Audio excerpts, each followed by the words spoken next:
Hey, we're back. We're a show and nobody knows. We do a show when we want to, or when things get so out of hand, we have to. That's what's happening now. Anyway, we got a couple of quick hitters, and then we got to focus on the key to the game, or the key to the Packers cornerback room, or the key to this. I don't know. Anyway, all the key nonsense that's been going on. And I have a surprise for you that I did not tell you about, Ben. I found out why the Packers offense stunk so bad last year, and especially the run game, and they had so many 3-and-outs and they had so many bad plays. I already know why. No, you don't, because I found the answer. I found proof, physical proof as to what happened, and I'll tell you about it later. Adam's will close the show. Maybe not.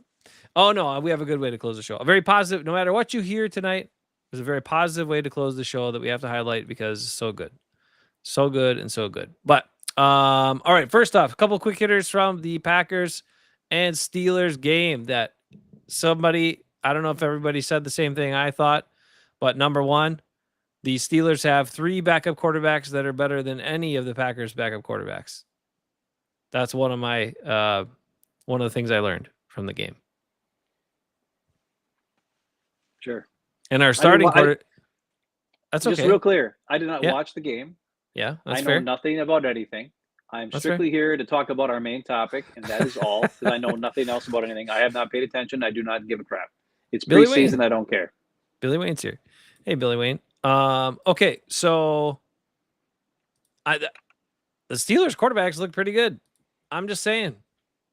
Now, maybe the Packers defense is just that bad. I don't know, but all their quarterbacks look pretty darn good. And I don't know, are you feeling good that Tyrod Taylor is our guy to come in with the way he's looked?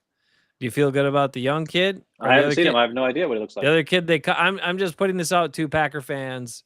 No one's talking about it. No one's talking about how Jordan Love misses games every year, and we're always like a game or two matters for either we're getting into the playoffs or we might get a higher seed or we're stuck with the 7 seed again.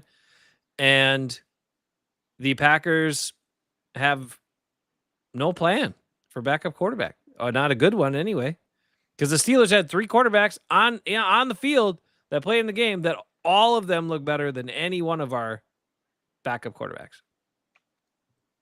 So there you have. Also, Robert Tonyan sighting back on the Steelers, man, back in the league. He had 60 yards receiving in the game because he can still catch it. Actually, they threw a screen to him. He looked better than Luke Musgrave ever looked on a screen. So yeah, that's not surprising. I'm just saying, Robert Tonyan still looks pretty good. Kind of went exiled to the Bears there for a couple of years. I'm sure when McCarthy came back and him and Rodgers were there, like, who do we want to play football again with? How about that Bobby Tonyan? Let's get him back. So the Steelers got him. And one more Steelers note, just because it's also related to Wisconsin and the Badgers and a Janesville Craig High School alum. Congrats to Keanu Benton. Keanu Benton getting a contract extension after 3 years in the league. Got a $72 million contract extension, so now his average salary is $18 million a year for a 6'4", 309-pound active defensive tackle who can do a lot of stuff and has been available as well as do a lot of stuff. And last year had 51 tackles, Ben, from a D line spot. That's good. 12 tackles for a loss, 5.5 sacks. Guy's doing stuff. Keanu Benton, congrats. Janesville Craig alum, go. It's Wisconsin home based. We don't draft those guys, though, for the Green Bay Packers. Our GM doesn't like that. He likes freaky athletes, not football players. Okay. I don't think there was anything else on my list that I wanted to quick hit on. So now we get to the big topic for the show tonight, and then that's really what we're going to focus on, then we're going to get out of here. So, Keisean Nixon, man, guy's just getting blasted by every Packer podcaster known to man, by former Packers, by Mark Chmura. Like, what does Mark Chmura know about it? Come on, dude. By everybody, right? And so I started looking at it. I was like, what is this play that all these people are freaking out about? What is it? I don't know. Let's watch it. I got to see it again. All right. I got it here. I got to see What possibly could have happened in a preseason game? In a preseason game, Ben. Against the Steelers, what could have possibly Keisean done to cause such a fucking outcry of Packer fans that he sucks so bad? I need to see this play because I'm just shocked. So let's see it. It's amazing, and we're gonna utilize, and I guess we're without his permission, we're gonna utilize our I wouldn't call him our friend because he's been a little bit less than realistic. He's been a little more. We'll get to that theory at the end. That's why this is all taking effect. But let's just go ahead and pull this up real quick. I'm gonna get us out of here so we can just see how this is. Now, it's a little small, but I think I can make it bigger. Give me a second here. Make it bigger. Make it bigger. Oh. Trace Mack did not have a good. Oh no! The Steelers win this 40. We did have Aaron Rodgers speak to the media. Why did he? The Steelers win this 40-9. I don't want to hear anything of it. It just does not matter. There's no game plan. And I'm not sure why Andy was jumping around on me there. I had him all set up for the Keisean Nixon play. We did have Aaron. This is Bo Melton. Matt LaFleur was glowing in his praise of Jordan Love and his checks at the line. And he said, really, nobody's done it like him, which is pretty high praise considering he coached Aaron Rodgers for multiple years. Is Aaron going to have a chip on his shoulder this preseason game because of it?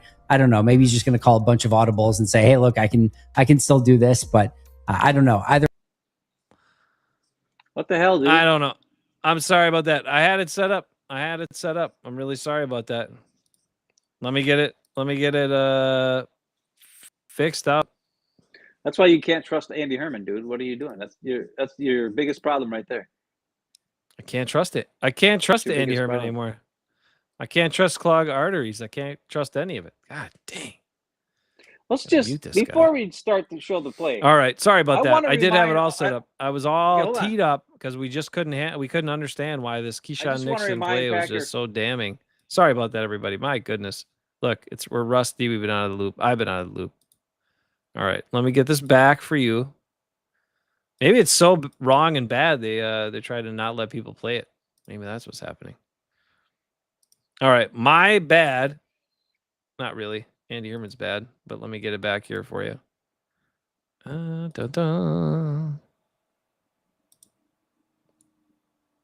right. So sorry about that.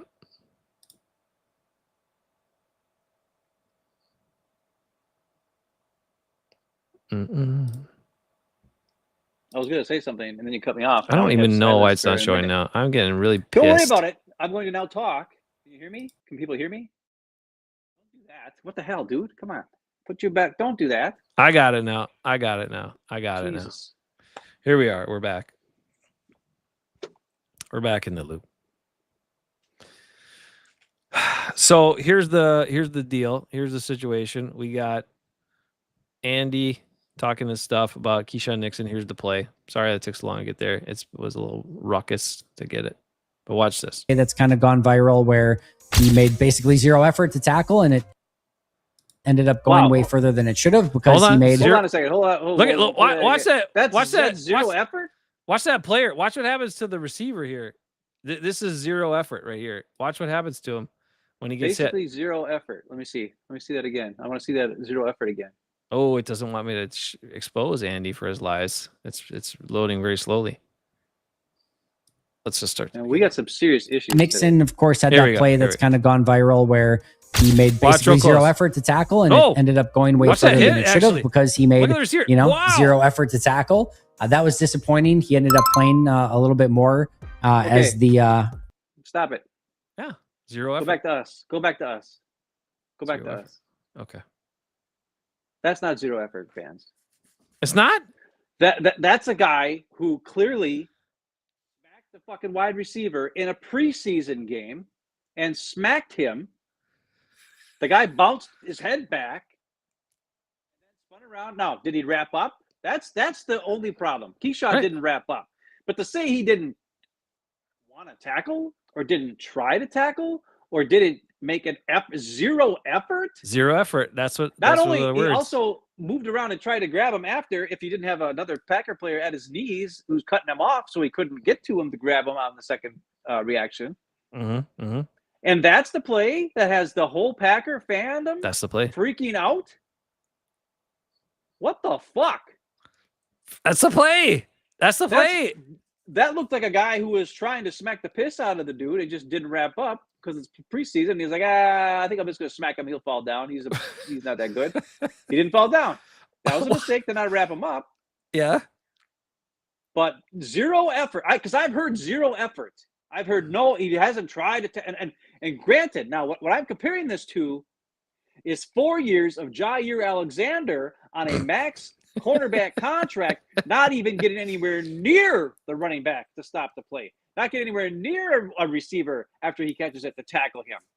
That's what I was comparing. I was assuming it was like that, where Keisean just avoided the guy and olayed him. That's not what he did. So why are all the fans freaking out? I don't understand this. Is this like bizarro world? Are people losing their fucking minds?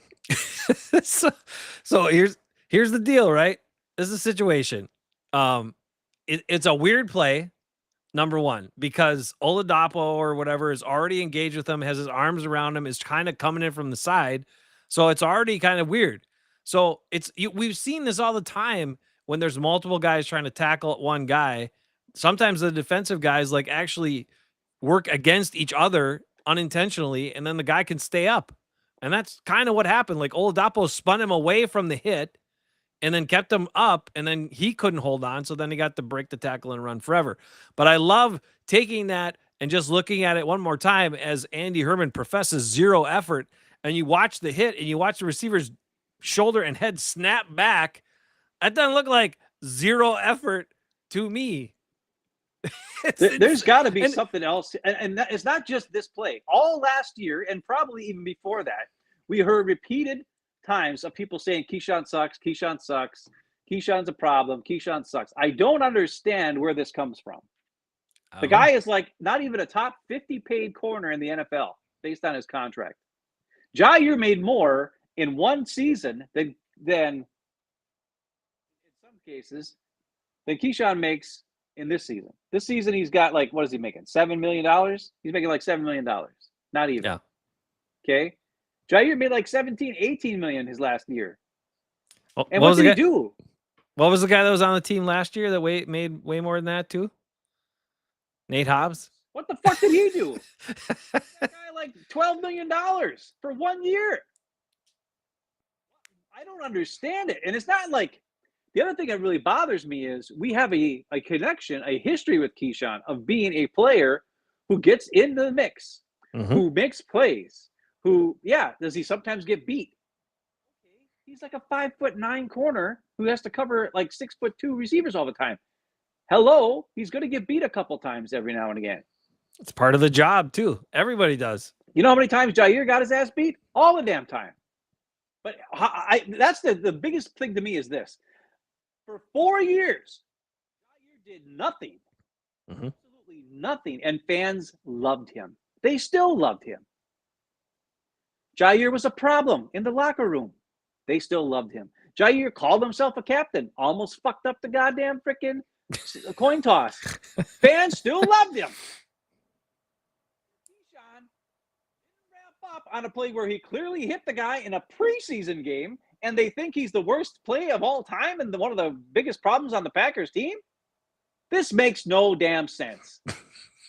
As a Packer fan, and as a Packer podcast that nobody fucking watches, and fuck you for not, because you watch all these other guys who clearly don't know shit. And I am done.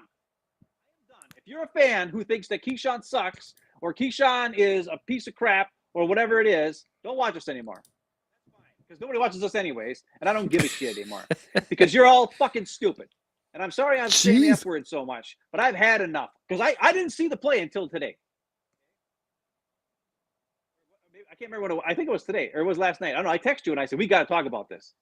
And that's why. Because they're going crazy. Because I was expecting to see Keisean just not even trying. Like, just olayed, pretending like he was getting blocked or something. Or just kind of like run over there like girl joggy, like Rashawn Gary jogs. No, he smacked the piss out of the guy. He didn't wrap up. Talking about him like he's some freaking pariah, a guy who doesn't even care, who doesn't try. This is ridiculous. I'm not saying Keisean is a superstar. He's not. But to freaking, as fans of a team who are supposed to always have your back, and we always get criticized because we're negative a lot of the time, because we're realistic. We get criticized for being negative, and like the whole fan base, like it's crazy, are just attacking them left and right with no basis. Basis. The guy saved us a fucking game last year against the Bears. Only reason we beat the Bears.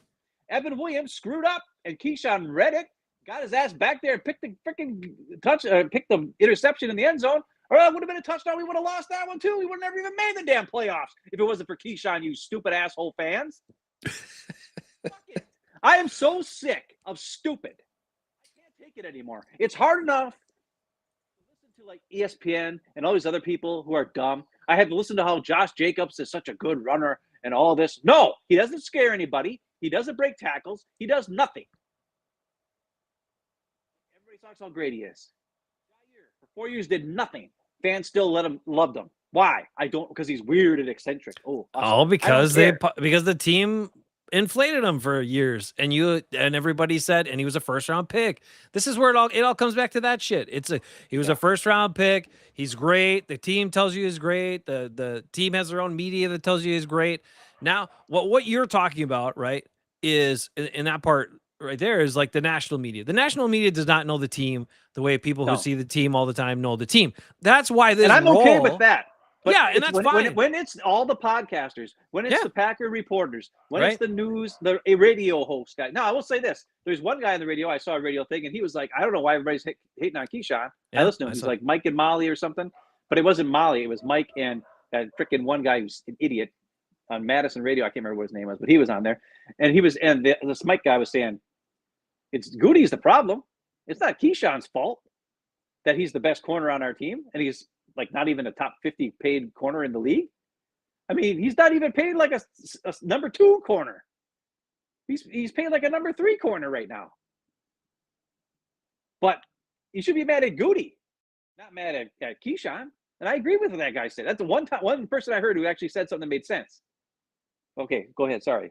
Yeah, there's only been a couple. Who have said stuff that made sense. But for the most part, everyone just ran with it. And that is the thing. You know, like this bridges into the issue that I keep seeing, and we've been talking about it for a while, but you've seen it more and more. So these people who came up as, Cheesehead TV and Pack-A-Day Podcast and, all the different ones, those are probably some of the most popular ones, whatever, that have elevated the most. They didn't have a lot of viewers before, and they were more honest, and they were more about, we're different. See, we call it like it is, and we're going to critique, and we're a trusted resource for fans who want to know the truth, who don't just want to get that Packer media mouthpiece take, which spins it all for the Packers, because that's what they are. The Packers have their own media. It's Packers.com. It's everything associated with the Green Bay Packers that they put out. Of course, they're going to positive spin all that crap. But literally, these guys, what happened was they got a little bit more popularity. They got a little bit more traction. They started to get guests. Goody was a guest. Matt LaFleur was a guest. Mark Murphy was a guest. Oh my gosh, now we have all these things. Now we're in press conferences as official media. We have official media credentials, and we're in press conferences, which, if you have a press credential, you're supposed to do the job of the press, which is actually report what the hell is going on so people have a truthful depiction of what's taking place versus just regurgitating what the team wants or what Goody likes because that's his guy or isn't his guy, or what Matt LaFleur likes, or let's not criticize certain guys, that all the high picks, all the other guys, everybody else. But a guy like Keisean, who was a dumpster guy who they just scrapped up, undrafted, worked his way into being was an all-star returner, then worked his way into playing corner and just tackle people because he was a good special teams player too. So now we're just going to poop on him? Just poop all over him. Why not? And I want to go back one other thing, because people are like, that play against the Bears too, where he like jumped out of the way. We talked about that right after the game. People flipped out. That back was going low. He had zero chance of stopping him from getting the touchdown. He jumped out of the way so he didn't get a freaking knee injury. I don't blame him. There's no he was no way he was going to stop that guy. So protect yourself in that situation. Totally fine. One more thing real quick. And they're coupling on this shit now. And it's totally bonkers. Yeah. Totally bonkers. I just looked up the Packers' dead cap money for this season. Are you ready for this? Yep. Dead cap for this season is $45 million. $17 million is being chewed up by Rashawn Gary. $17 million for this season yet is being chewed up by Kenny Clark. Ooh, Kenny. 2 years after he's been traded away. Wow, we're paying for a lot of those Cowboys. $2.6 million is Brandon McManus, and $4 million of dead cap to this year's cap is Nate Hobbs. More than half of what Keisean makes is being paid or is being chewed up in dead money to Nate Hobbs, who didn't play at all last year and was a big Goody signing. So I'm just trying to point out that we have $45 million in dead cap money for a Goody guy, Kenny Clark, who they paid because Goody never drafted a defensive end high or a defensive tackle high. So they kept saying, Kenny's all we got. We got to pay him a bunch of money because he's all we got. And then they paid him way too much and kept extending him with all the dead years out of his contract. So that when we cut him or we trade him for 2 years, we've had to pay that guy $17 million for nothing. Team anymore. He's chewing up money on our cap. And then Nate Hobbs, who did nothing, is being taking up more space on our cap than half of what Keisean makes right now on the cap. So think about that, fans. Don't be mad at Keisean Nixon. Just like that Mike guy said, be mad at Goody. He's the one who kept this crap up. It's not Keyshawn's fault that he went from an undrafted free agent, sign off the street, to be a return man and a number 4 corner, who then became more because we had a flaking weirdo at corner at Jair.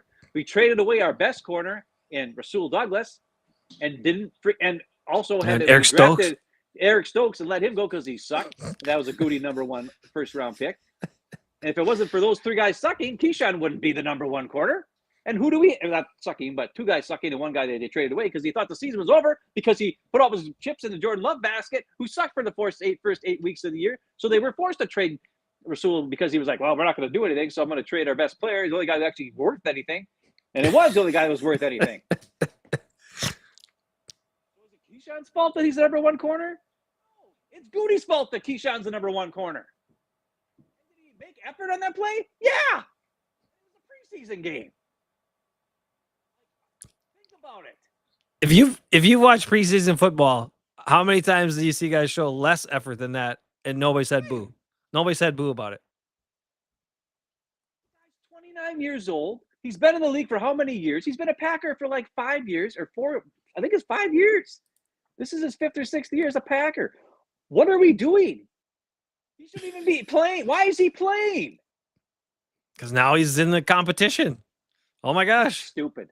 No, he's playing because guys are hurt because Valentine's hurt and everybody else. He shouldn't even be out there. We know what he can do. This isn't some guy who we don't know what he is. He's been in the team all these years. And then people are mad because he said he's being punished. That's what he said on Saturday because people are asking him, "Oh, how come you're playing so? You're playing with the number 2s and blah blah blah blah." He's like, "I guess I'm being punished." He shouldn't be playing. He's a starting corner on this team. Yeah. He should not be playing in the preseason. Period. Or won the first series and then he should be out. You have scrubs on the team, guys who are going to get cut in week right before trade cut deadline, whatever, before the season starts. Play those guys. You know what Keisean can do. I understand we have a new defense. I'm not going to okay, maybe play him a little bit. But this whole thing is ridiculous. The fact that there's so and nobody's talking about. Are we talking about Banks? Another great Goody signing. What the hell does that guy do? All I heard. He's always hurt. Well, Packer mouthpiece Andy Herman said, he looked when healthy last year. He looked pretty good. So That's what he said. You know how much money he makes? Guess how lot. much money he makes? A lot. $12 million on the cap. Aaron Banks. Keisean, $7 million. That's almost twice as much. Can we just twice as much? Let me give you a little context about Keisean too. All right. So here's the situation. Yeah, guy, this is his 5th year on the team. Okay.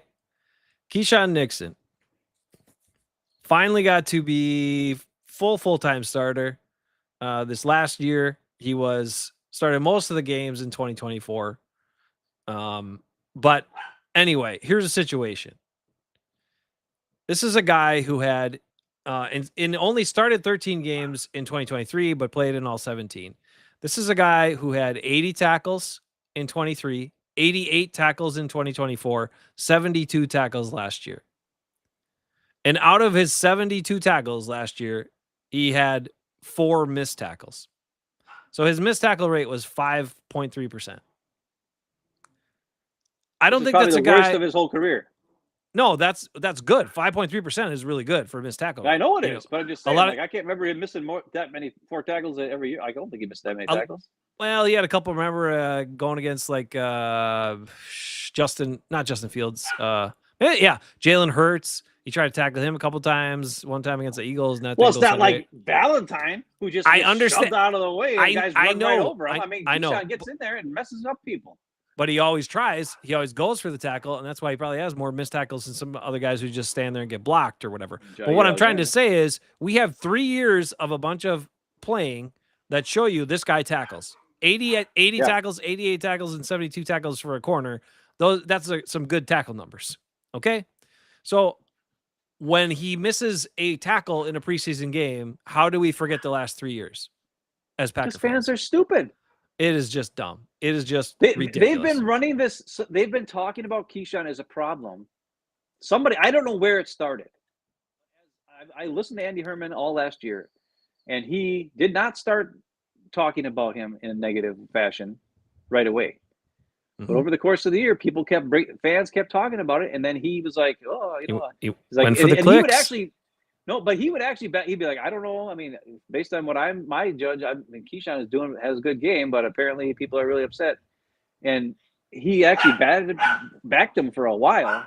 But then after a while, he's like, all right, well, screw it. Everybody hates him. I guess I'll just hate him too and talk shit about him. And then the Justice Mosquito guy, I know it's Justice Mosquito. I call him Justice Mosquito, who freaking hates Isaiah McDuffie and talks shit about Isaiah McDuffie all the time. By the way, F you, Justice Mosquito. If you think that Isaiah McDuffie sucks, he don't suck. He's damn good for what he is. You just have to look at what he is. He's not a superstar linebacker. He's not a guy who's going to run around and make 1,000 plays, but he's smart. He's always in the right spot. He gets his nose in there. Yes, when he has to cover one-on-one against the tight end, he's okay. But he has to cover like a running back, who's like fast and quick and whatever. He can't keep up with him, especially on a wheel route where the guys just keep going for a deep pass and he gets beat for a 30-yard touchdown because there was a sneaky attack play where the running back sneaks out of the backfield and goes up. How many times do you watch Packer corner or linebackers get beat on shit like that all the time? Every day, all the time, because they suck. But you know what? Those guys aren't even in the play. Isaiah McDuffie is in the play, and he's usually trailing him. He just doesn't have the speed to keep up with him. He's smart. He knows where he's supposed to be. He doesn't have as much athletic talent. And that's the thing you have to understand. But somebody started this narrative a year ago or so about how Keisean, the fans hate. I don't understand it. I don't understand it. Because as Packer fans, one thing I know we always loved was the underdog story. We loved the guy who came from nowhere, who got his chance, and he grabbed it, and he made plays, and he got paid for it. And Keisean didn't even get paid like a freaking. He's like I said, he's not even. He's like not even top. I don't even know. He's not getting paid like a freaking superstar. Why do you expect him to be a superstar? Yeah, he's definitely not getting paid like a guy that made the Pro Bowl last year. He's not, in the Pro Bowl, you can say it doesn't mean as much as it used to, but it should mean you at least get paid within the top 32 people in the league at your position, for crying out loud. Yeah. And then you got a guy like Jordan Love making $58 million a year, which is a top 5 paid quarterback. He plays like a top 15 quarterback. At least as far as impact, his stats might be good, but his impact on the field does not lead to victory. He's not a difference maker. He's paid like a difference maker, but he's not. But the fans love him, and he can do no wrong. He's going to be the third MVP in the list of MVPs, even though he's proven nothing. But Keisean has a mistake in a preseason game, and holy shit, it's the end of the damn world for a guy who's not even getting paid worth of shit, who's been a reliable guy on our team for 5 years. I don't understand. I could see if it was a guy we just signed. If this was Nate Hobbs and he sucked, okay, freak out on him. If it's Aaron Banks who's been here for a whole year and he sucked, and now this year he's hurt and can't play, yeah, get on that guy. The guy who's been here for as long as Keisean, who's proven things and made plays and has always worked his ass off to come from a nobody into somebody, for the Packers fans to turn on him like this is ridiculous. And it makes me sad. It makes me sad. It makes me sad for guys like Tremont Williams and guys like Micah Hyde and guys like, well, Micah Hyde wasn't a free agent, but Rasul Douglas. 5th round pick. Yeah. All these corners who the Packers found who came in and made plays and played great. And in Tremont's case, one of the best corners we've seen in years. I mean, him and it's Charles Woodson and then him. Yeah. Way better than Jair or anybody else we've had. Rasul's probably third on that list. What are we talking about? Open your eyes and see the truth. Goody is the problem. Yeah. Not Keisean. And it goes all the way back to Ed Policy, who's okay with it. He gave him the extension. He's okay with the fact that Keyshawn's our top corner. So maybe we should be back at Ed Policy because he could have done something this offseason and he didn't. We called for it. We wanted both Goody and LaFleur gone because we're sick of the shit. And now it's the same old crap. Dumb. It's just surprising to me, you know, again, with all of that you said, very true, and is something that people should get behind and be inspired by and root for and want to support. But the dude's, not only has he played and performed, right? I mean, the statistics do not lie. He's on the field. He makes plays. He does his job. Does he get beat sometimes? Yep. All corners do. Guess what? All corners do. But he's been all of those things and he plays. He's available. You know, like how many times do we got these little baby corners that sit out of practice for weeks or sit out for weeks with little things, dings in here and there? Because if I'm not at 100%, I'm not going to play because then I'll look bad and then I'll do whatever. So I'm just going to be injured for 6 weeks or 8 weeks or whatever. You think Keyshawn's beat up after knocking guys that are way bigger than him? Yeah, but he still plays every single game that the Packers let him. He plays. Like, there's value in that. Even if he's not the most talented player you've ever seen, he's good, he's reliable, he puts it on the line, and he plays. Now, is he reacting not great to some of this garbage? Yeah. You'd like to see a guy be like, you know what, screw you, I'm going to do it, even work harder. But you know what? That's what the Packers want. And they have squeezed him for enough stuff for not paying him. You know, they've squeezed a lot out of him for giving him not much. And he's probably recognizing that. This is another squeeze. This is another way for them to try to motivate me so I play my ass off and have a great season to help this team win. And then next year, they're just going to find a young guy and bounce me out of town. Yeah. Because he's not dumb. They did the Elton Jenkins last year, too. Yeah. They do that. I understand that's the nature of the league and the game. And, you know, Rasul Douglas even said it. He understood it, too, when he got here.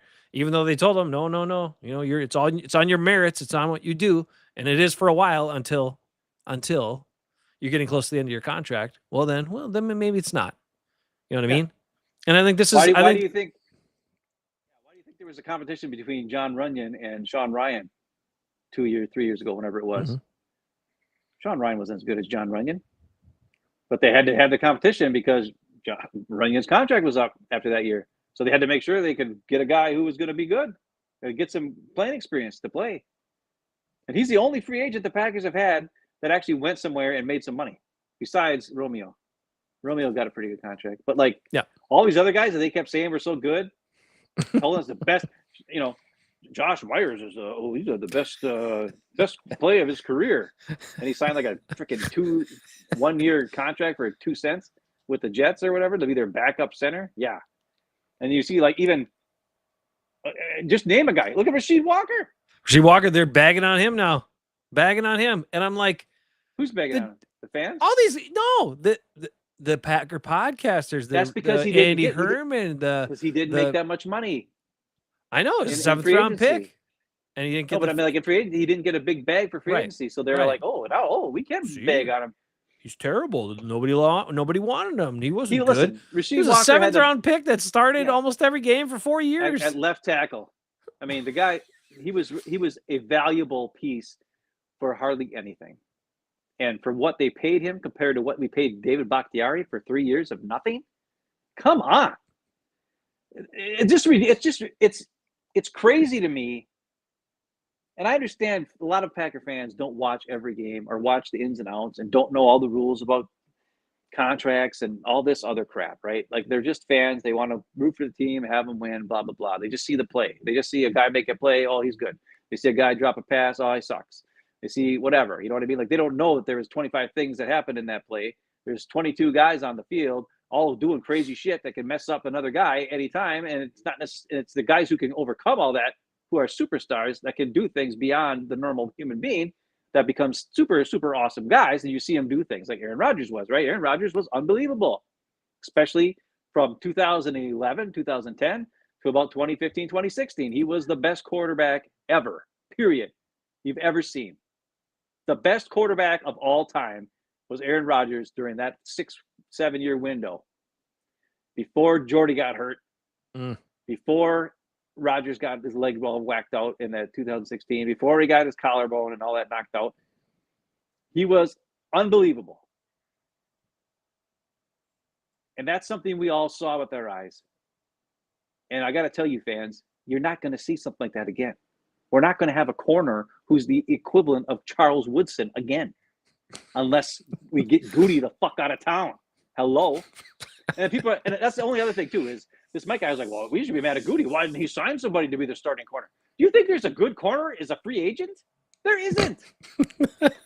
That's the reason why teams draft corners, left tackles, and I always say, like, I don't want to take the 8th best left tackle in the draft. I always say that, or the 20th or the whatever best corner. I don't want to in the first round. The reason why these teams, these GMs do it is because they know they can't get a high caliber player on the free agent market at those positions. Because if you have him and he's good, you sign him to your team and you keep him there because there aren't very many of them. I get that. So to think that Goody was going to find a corner on the market who was a top corner, it isn't going to happen. Yeah. And he had no first round pick. So the fact that he took Cisse, hopefully he doesn't suck. Hopefully he's good. He seems like a pretty smart guy. I saw his interview with Richard Sherman. It was a really cool interview. If anybody's seen it on YouTube, it's really nice, awesome. He seems like a smart guy. Awesome. But you can't be mad at Keisean, especially based on what we saw. And you need to also look at what the Packers are doing. Goody has made just as many blunders as he has made successful moves. Right? For every Xavier McKinney who's kind of good, there's an Aaron Banks. For every Josh Jacobs who's an overpay at a position that we had a really awesome guy and we let him go, there's a Nate Hobbs who's here for 1 year. We paid him like $12 million for 1 year because we were stupid. And that's Goody.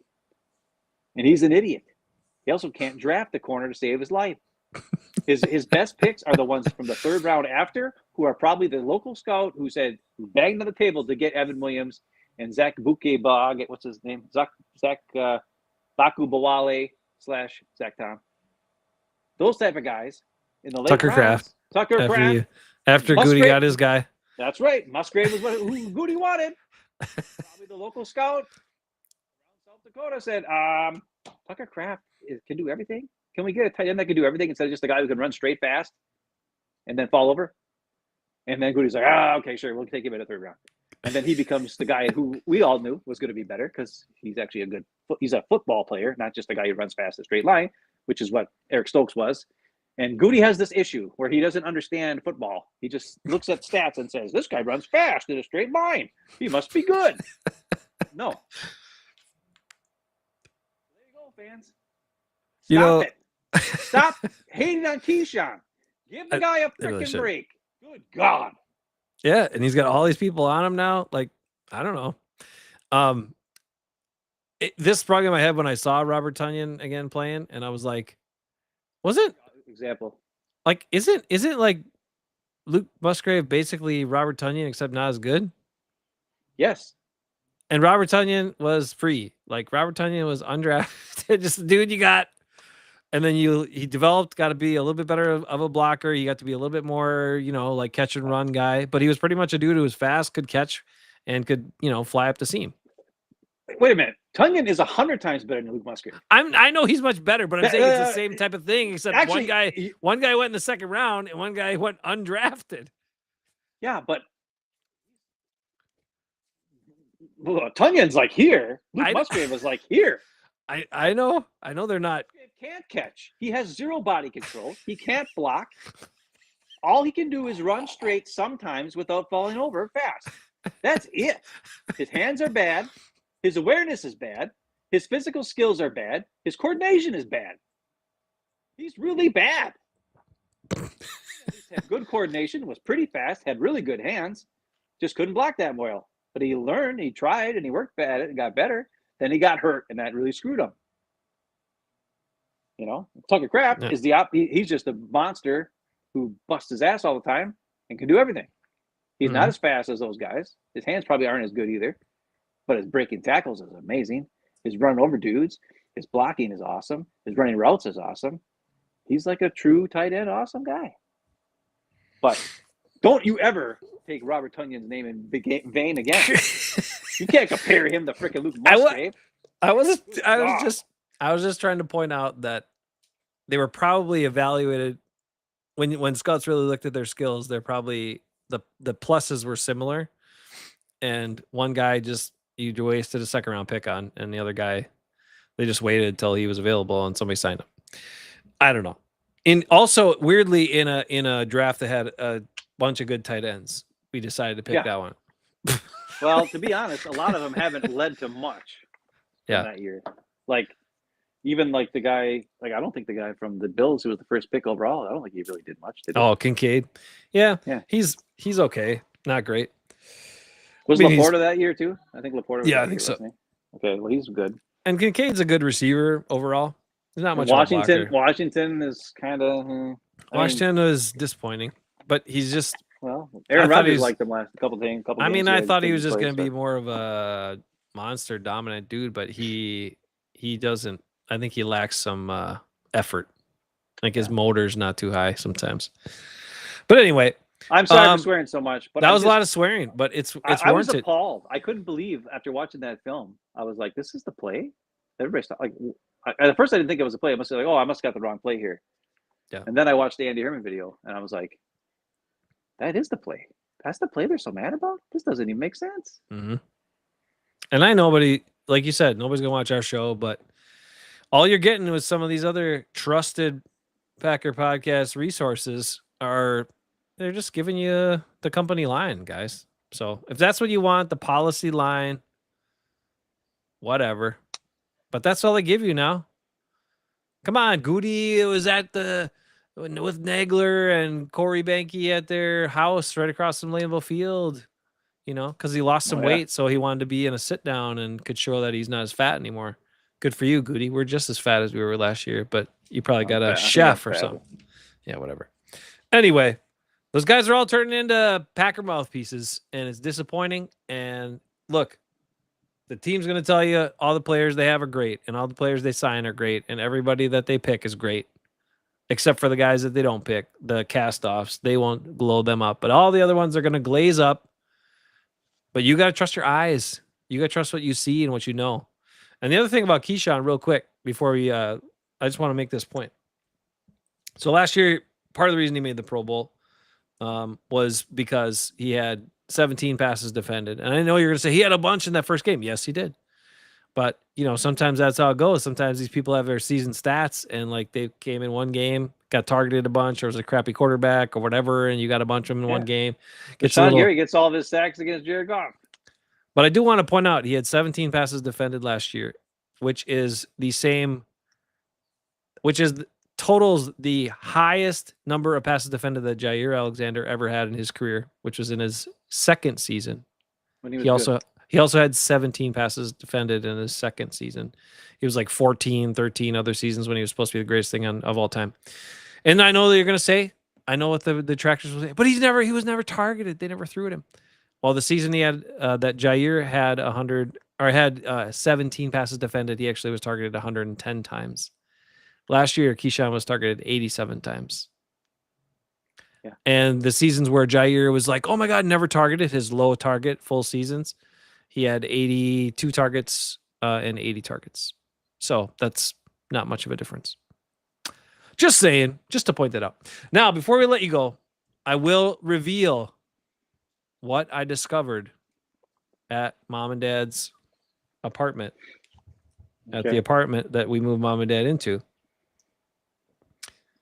And this gives some insight into why the Packers offense struggled at times last year and why the running game was so bad. A lot of people are saying it was the offensive line. A lot of people are saying it's because Josh Jacobs' knee was 5 times the size of his normal knee. A lot of people are saying because we didn't give Emmanuel Wilson the ball enough. Wait, no, that was just us saying that. But the real answer, I found this notebook in the apartment, and it is the Steno notebook. So somehow Steno forgot his notebook in Dad's apartment, and that's why he didn't remember all the good plays last year. That's what I found. That's it. That's it. The Steno notebook. It's right here, guys. You don't believe it? What's in there? Is there any information in there? That's top secret. That's pack of trade secrets right there. There's nothing in there. His name's on the notebook. There's nothing in Steno's head, so there's nothing in his notebook. Adam Stenovich is the kind of guy that would need his name on the notebook to remember that it was his. So I'm saying this is his notebook that has all the good plays. Right here it says good plays. See? I'll just show you quick. Lots of stuff in there. One of them is probably top plays, and he forgot all that notebook somewhere. Luckily, Dad found it or something to save him. They get it back to him. I'll get it back to him. Hopefully this year it'll be better. It's kind of like Waterboy when the Fonz gave his whole playbook to that one old guy. And he always kept beating his ass all the time. Until he finally realized that he can't be mad at the old guy. He has to pretend he's a baby or a puppy dog. And then he can come up with great plays. I don't know if it's the same. But since that bombed, dang, I thought that was going to be a better reaction. I got something else to show. It was fine. I got one other thing to show you real quick. Steno's, I got to go back to the archive. Also, I want you to know, there was a little thing I watched just recently. I'd never seen it before. It was like from the Super Bowl, the last time the Packers won the Super Bowl, which feels so long ago now. There was a little clip about like the Packer wideouts and some so it was probably like a 4.5-5 minute video of like clips from audio from the game, and Greg Jennings was a big part in this video. And you're just like, damn, Greg Jennings is freaking tough. Like making some of the catches that he made in that game and blocking and getting his ass rocked and hanging onto the ball for a touchdown and then coming up with the play to score the other touchdown. Yeah, that was his play. Yeah, I know. He told him, he's like, hey, they're dropping me. If I line up in the inside, the corner, wide open. That's the exact quote he says. He's like, wide open. He's like, line me up here in the slot, juke, corner, wide open. That's the exact words. He came up with that play. Yeah. And he was wide ass open for the touchdown. Yeah. And that's Jennings. I'll just say you know what? That's another good thing to bring up, because Jennings is another one of those guys who, because he attacked Rodgers or whatever he did after he left, right? He was at the Packers, he was mad because they screwed him over. The fans turned on his ass, and they still haven't really. I mean, I think he went into the Hall of Fame now, hasn't he? Because he went out with. Yeah, I don't know. Yeah, I think so. I think he went in with Tim Harris, didn't he? But this was also found at Dad's apartment. I think you should have it because you've been one of Greg Jennings' biggest champions. Well, I'm just saying it's a good example of a guy who's definitely way more talented than Keisean is, but Really a good. guy who after he was gone, because he was angry with the way the Packers treated him, the fans turned on his ass hardcore to the point where he couldn't even come back to Green Bay for like 10 years without getting pissed on and booed and angry. And he was, all that kind of stuff. And the guy won us a damn Super Bowl. Like, what the fart, people? Yeah. Like, what are we doing? He couldn't come back until finally the organization was sick of Rodgers and turned on him, was sick of his garbage. Then he could finally come back. I don't know, but fans need to kind of open up their brains and not just listen to. And I'm sure, like I said, I don't think this Keisean hate started with any beat writer or any of these YouTube guys or any of this other crap. It started with some dumb fan or two. One clip online, and they're just like, and showed some and complained about him sucking. And then, man, like everybody went with it. And like, I don't get it. And it's been a year. Like, he's had to listen to this crap for a year. People giving him shit. So I don't blame him for saying, oh, I guess they're punishing me. And then now everybody's giving him shit. I'm like, I'd be thinking that too. I just freaking busted my balls here. I watched you cater to a crazy person and give him way more money than me for 3 years, 4 years before you finally had enough of his shit and got him out of town. And then me, who's been here every time and bust my ass, went from a nobody to your best corner on the team last year. And you treat me like I'm a piece of shit, I'd be a little upset too, or a little concerned. Yeah. And then the fans are all turning on me too. Right. I mean, come on. Yeah. What the hell? And then some idiot on Facebook I saw today too, or maybe it was yesterday, was like, "Ooh, I would, if it was me, I'd just give Jair like a $1 million contract and have him come back and just cut Keisean." And I'm like, are you fucking stupid? I'm like, this is why, this fucking idiotic moron. Nobody wanted him, idiot. He sucks. And he did suck for years. He was great his first 2 years. Then he got hurt and turned into a wuss and sucked and sucked and sucked. And then his craziness, once you suck, your craziness is not bearable anymore. And the Packers still gave him a bunch of chances, paid him a crap ton of money. I'll never forget the Rasul Douglas interview after he came back with his extra contract, which was quarter of what Jair made. And 1/3, yeah. What's it like to be playing with the best corner in the league and Jair Alexander, you two guys together? And then Rasul's words were, "Oh yeah, that's what they say." He knew that he wasn't the best. That freaking Jair wasn't the best corner. He wasn't even the best corner on the team. Just Rasul was. Ridiculous. Oh man. Let's end on this because it's positive. Yeah, my phone's gonna die pretty soon. That's okay. The one of our favorites, you mentioned him before, but also one of the best Packers of our lifetime, and definitely one of the best Packer cornerbacks that we've had in our lifetime, just went into the Packer Hall of Fame. Tramon Williams. Congrats to him. Went in with Earl the Pearl Dotson. Earl the Pearl.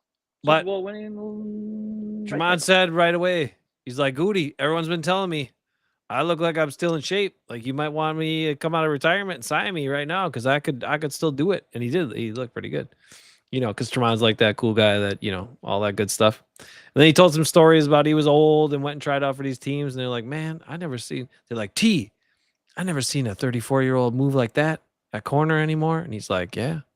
It's like, "That's what I do." But that was another dude who nobody gave him a shot, undrafted, got his way into the team, worked his butt off, got a chance to play, and all he did was make plays and be awesome and be an awesome teammate. And the Packers crapped on him after one game, and then he came back. And he just still came back, and then they crapped on him again, and then he came back again. Of course, they didn't play him. Of course, they didn't play him like they should have. But anyway, that's they played Jair, and that was a fucking genius move. Didn't play Jair all year, and with Zadarius, and then they're like, "I know. Let's see, the most important game of the year, a playoff game. Let's bring Zadarius and Jair back because they haven't played all year." That's a genius move. And then of course they sucked and we lost. But Tramon was amazing. If you don't know Tramon Williams, let's say you're a younger Packer fan and you don't really know him, go back and look at it. Look at highlights. Go back and look at the Super Bowl run. That wouldn't have happened without him. Go back and look at. Actually, you know what I was also looking up that I just caught this in that clip. One of the clips from the Super Bowl highlights was on the Howard Green hit Ben Roethlisberger, Nick Collins' arm. Interception. Nick Collins, interception. Ben Roethlisberger, arm hit. Interception. Howard Green hit it. Ben Roethlisberger was trying to throw a deep shot against Tramon Williams. What an idiot. That was Tramon Williams in coverage. Like, it's like Mike Wallace, and that was where he wanted to go with the ball. I'm like, you're trying to throw at Tramon? You've been watching the playoffs? Playoffs? Playoffs? I did. As many times as I've seen all that stuff, I did not notice that until this last week. I was looking at that, and I paused and I went back. I'm like, who the hell's in coverage there? Like, who? When I'm Ben Roethlisberger and I'm like, this is where I'm going to throw it. Who do I think I'm going to throw to here? Who am I throwing against? And it was freaking Tramon. I was like, what are you trying to throw a shot against Tramon for? You stupid idiot. Didn't you watch Mike Vick? Didn't you watch Matt Ryan? Didn't you watch all these other dudes? You don't throw against Tramon. Great dude, great teammate, great Packer, awesome player. Should be in the Pro Football Hall of Fame as well, based on what he accomplished over like a 7 or 8 year span during his first stint with the Packers. We examined that in the pack, but even just go back and look. Just go back and look at his statistics and impact. He's kind of like the Kurt Warner of cornerbacks, I would say. Stupid thing is, during that whole time where he was incredible, he only had like 1 Pro Bowl in like 7 years or whatever. It's freaking ridiculous. Back then, people actually wanted to go to the Pro Bowl. So, no, I know, but I just mean, like, how does a guy that was that good? I didn't get it, because he wasn't even the biggest name at corner on his team. Yeah, he was on the same team as Charles Woodson.